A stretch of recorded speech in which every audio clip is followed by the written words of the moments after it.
When a majority of people think deadliest wars in history, the names World War I, World War II, or the Civil War are some of the most commonly thought of. Yet, amidst these spectacles lies a chapter often overshadowed by its more globally prominent counterparts, in spite of its significance to Latin American history and reputation as one of the bloodiest wars in South America.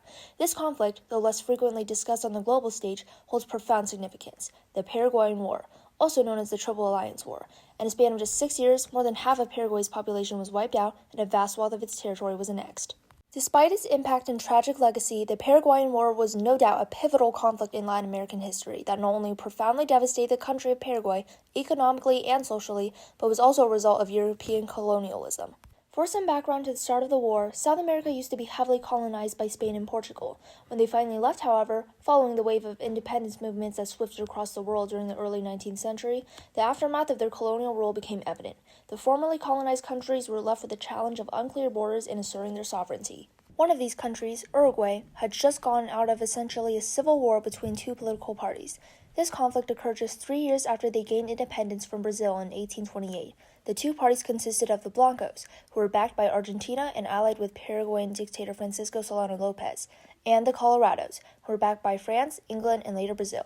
By the end of the war, Uruguay lay in ruins, with ultimately no clear winner between the parties in the fight. A handful of individuals actually wanted to abolish the political parties after the war, but unluckily for them, the system was already too rooted into the ordinary Uruguayan people's lives to disappear. Peace was still not an option for the parties, and tension continued up until 1865, when the Colorados expelled the Blancos from power with assistance from the Brazilian army. Unfortunately for them, however, this assertion of dominance from them and their Brazilian supporters certainly did not go unnoticed by their neighboring country, Paraguay.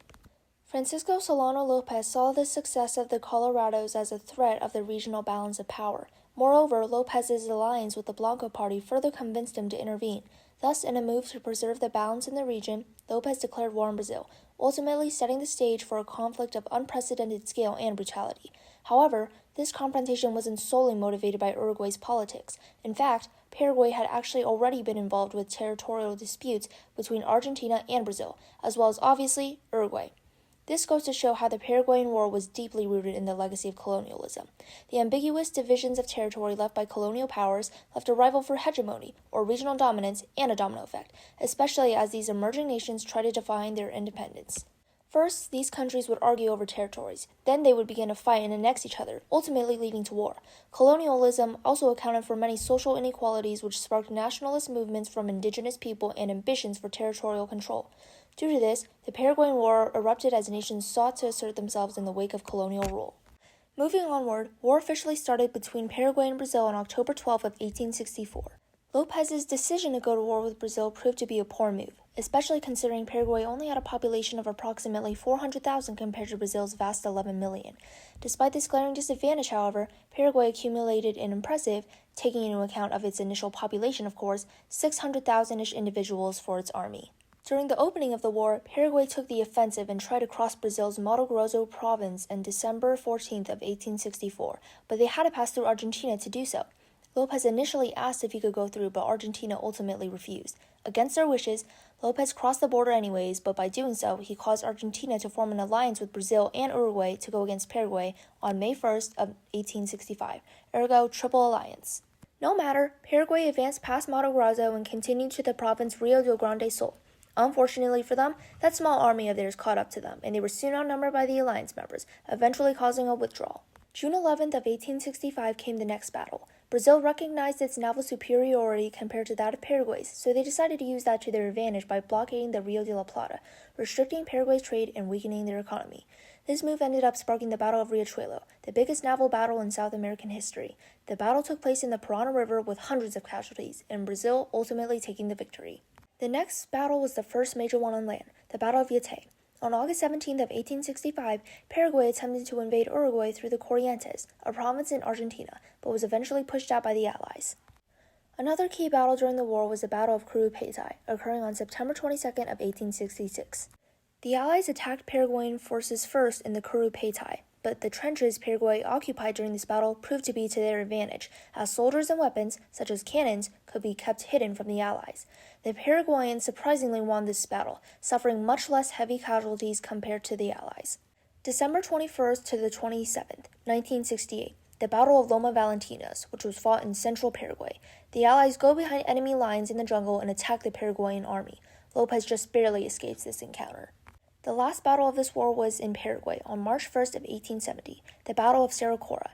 By this time, the Paraguayan army was not only as small as it was, but was also reduced to a young, old, and sick group of people.